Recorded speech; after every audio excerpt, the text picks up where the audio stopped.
Alright folks, hello and welcome to another video. My name is Leader Grev and it has been a while. Today I'm playing Catacomb Snatch, also known as Revenge of the Zubats, also known as This Game Needs a Read-Me the Game, also known as What the Fuck is Going On the Game? Anyhow, this was the game made by Mojang in 60 hours as a charity event for the Humble Indie Bundle, and I got it, and I think it was strange, but I definitely enjoyed it, and I had fun, and this isn't live commentary, but check out the footage. I've got about 3 videos worth of footage, so I'll release that on the fly, sort of as I record commentary and where I see fit. Anyhow, I hope you enjoy the video, I hope you enjoy the gameplay. It was interesting to say the least, and now let me get into the commentary. Now, this is going to be sort of warm-up commentary because I haven't commentated in a while, and I'm not even, like, I feel totally out of it in terms of commentary. I think the last time I actually recorded anything was on the 7th, which was almost 2 weeks ago, 13 days ago. And that's definitely very upsetting because I remember at the beginning of the month I thought, you know what? I'm going to try to release a video a day so that I can make $1 a day and see if at the end of the month I have $29 made during the month of February. And then I got sick and I couldn't record anything. I went to school on Wednesday and I was like, I whined like the biggest bitch ever. It was terrible. I basically spent the entire day complaining about how sick I was and how disgusting I felt. It was terrible. It was really not fun at all. And so I stayed home, but I had a lovely Valentine's Day afterwards when I got fine in just like a bit less than a week. And it was intense. Anyhow, let me talk about some game-related stuff. I've been playing a lot of Skyward Sword, which is one of the reasons why I haven't recorded in a while. It's because I've been enjoying Skyward Sword. It was... oh my god. I want to make a video about how amazing that game is. Because, I'm sort of working on scripting a little Ego Raptor-ish type sequelitis-y video that I'm working on right now about Skyward Sword. And about cinematic games in general. And Skyward Sword is not a cinematic game, and let me explain why. Recently I've noticed a lot of game developers have been doing this thing where they're like, our game is so cinematic, it is like a film. And that seems to be this thing that game developers recently have been striving for. Like cinematic is the new black. And it's like, what? I don't get it. That doesn't make any sense. Games aren't films for a reason. It's because they're games. Films don't have the interactivity that is inherent for games. A good example, Heavy Rain, one of my favorite games ever. I think it's an amazing game. I had so much fun playing that game, but it's a flawed game because it tries to be like a movie. Here you have these well-structured characters that are supposed to play a certain role, but then, because it's an interactive game, you've got them deviating from what their character is supposed to do. So you've got, let's say, you've got this concerned dad, Ethan Mars, and I'm not even going to warn you about spoilers because the game has been out for, like, what, 4 years already? It's not a spoiler. Just get over yourself. If you haven't played it, go play it. Ethan Mars, concerned dad, looking for his kid, promises, I'm not going to rest until I find my kid. Until I find, not Jason, whatever the other kid's name was. Anyways, but then later in the game you have the option to have sex with Madison or whatever her face is.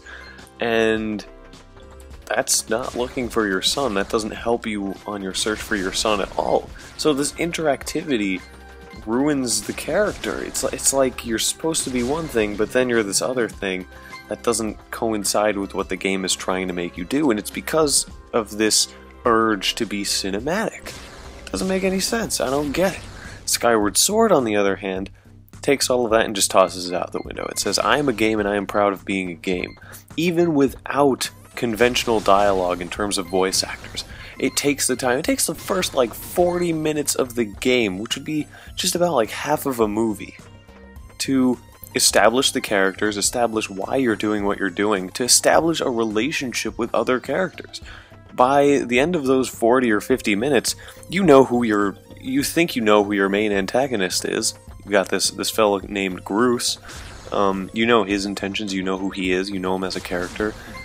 You feel a relationship with Zelda. You're like, I am interested in what happens between Link and Zelda. I am genuinely concerned for what's going to happen between these two characters. And you understand Link. And actually what's interesting about Link is that he's not a character. He is, at the same time, courageous but lazy. And he's brave and daring, but he's also scared of some things. And he's so many things at the same time that he can be whatever you want. He isn't an Ethan Mars because it's entirely up to the player to figure out what kind of character Link is going to be. You could be brave and curious and courageous, or you could be that laid back. I use the slingshot and then I go in defensive and such and this and that and potions and blah blah blah. Even like the minimal customization goes towards creating a character that basically you are. It takes advantage of the fact that it's a game and that Link isn't a character and that Link is the player. It's a silent protagonist that you build to be whatever you want. It's why Link isn't given any distinct character traits. Other than man, there really isn't a significant trait that can be attributed to Link. You can call him so many different things, which is because he's the player. He's this blank slate for what the player wants him to be. So, I really like Skyward Sword. I'm having tons of fun with that. The Wiimote controls a bit jumpy, not entirely feeling that all the way, but it does so much better with motion controls than what other games have been doing. I actually noticed this recently. If you look at like Wii Sports and Wii Play, Skyward Sword takes those principles and concepts and applies them in a video game so that they're fun. There's an equivalent to bowling with bombs basically in Skyward Sword. You do the little bowling thing. Not exactly the same, but in terms of motions it's the same concept. You're doing the same thing. The slingshot is basically the same thing as the like aim and point game and shoot the little things out of the sky in Wii Play. So Skyward Sword not only establishes what motion gaming can do to create a fun game. It's one of the first fun motion control games, but it also establishes and sets some precedents for the conventions of games as a storytelling device, as a medium in general, in my opinion. So Skyward Sword is one of the most important games that has come out in I arguably like the past 5 years, in my opinion. I could be very much wrong, but that's what I think. And it's kind of weird how I'm talking about one game while there's footage of a completely different game. I kind of want to borrow my friend's, my friend Radon210. He records some Let's Plays on YouTube, or he used to at least. I kind of want to borrow his technology, his stuff, the devices he uses to record, and set that up with my Wii, with my TV, so I can record a Skyward Sword Let's Play, because that would be so much fun. I would love that. That would be amazing. Anyhow, oh right, one more thing. I had a crazy day today. I had my interview with one of the... I kind of, like, on one hand I want to tell you guys what this interview was for, and on the other hand I don't, but I will. I had an interview for Princeton University for undergraduate admissions and such, and the interviewer was actually, I talked a lot about game design because that's something that interests me. I see video games as a potential art form, as like an established medium that hasn't really built itself yet, that hasn't progressed to its full potential, naturally, and she mentioned that she had a client that is working on creating a game about certain social issues.